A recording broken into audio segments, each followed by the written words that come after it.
Saudi আরবের রিয়াদ প্রতিনিধি সোহরাব হোসেন লিটন, দাম্মাম প্রতিনিধি মুখলেসুর রহমান অভি এবং জেদ্দা প্রতিনিধি হানিফ সরকার উজ্জ্বলের পাঠানো তথ্যচিত্রে প্রবাসের সংবাদ জানাচ্ছেন বেনিয়ামিন।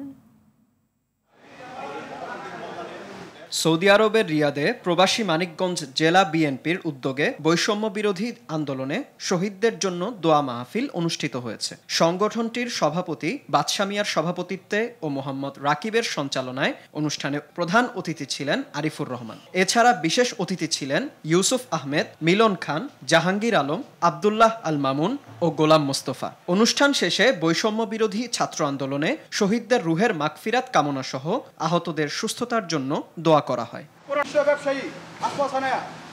সৌদি আরবের দাম্মামে বিএনপি চেয়ারপারসন বেগম খালেদা জিয়ার কারামুক্তি ও ব্রাহ্মণবাড়িয়ার কসবা আখাউড়া আসনের বিএনপি নেতা আলহাজ কবির আহমেদ ভুইয়ার দাম্মাম আগমন উপলক্ষে স্থানীয় বিএনপি নেতাকর্মীদের সাথে মতবিনিময় সভা অনুষ্ঠিত হয়েছে। দাম্মামের প্রাদেশিক বিএনপির সাধারণ সম্পাদক হুমায়ুন কবির সবুজের সভাপতিত্বে ও দাম্মাম মহানগর বিএনপির সাধারণ সম্পাদক মোহাম্মদ আল আমিনের সঞ্চালনায় অনুষ্ঠানে প্রধান অতিথি ছিলেন আলহাজ কবির আহমেদ ভুইয়া। এছাড়া অনুষ্ঠানে বিশেষ অতিথি ছিলেন আনোয়ার হোসেন, রাজীব আহমেদ ও রাহুল পারভেজ সহ আরো অনেকে। অনুষ্ঠান শেষে বৈষম্য বিরোধী ছাত্র ও জনতার আন্দোলনে নিহত শহীদদের স্মরণে দোয়া করা হয়।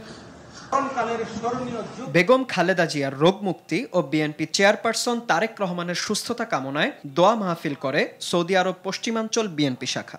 সংগঠনের সভাপতি কেন্দ্রীয় কার্যনির্বাহী কমিটির সদস্য আহমেদ আলী মুকিবের নেতৃত্বে অনুষ্ঠানে উপস্থিত ছিলেন ব্রাহ্মণবাড়িয়ার জনপ্রিয় নেতা কবির আহমেদ ভুইয়া, সৌদি আরব পশ্চিমাঞ্চল যুবদলের সভাপতি আব্দুল মান্নান। আরও উপস্থিত ছিলেন টিপু সুলতান, আমিনুল ইসলাম, আলমগীর হোসেন এবং মক্কা, তায়েফ ও জেদ্দার বিভিন্ন স্তরের নেতৃবৃন্দ। এ সময় মুসলিম উম্মার শান্তি কামনা করা হয়। বিনিয়ামিন, RTV।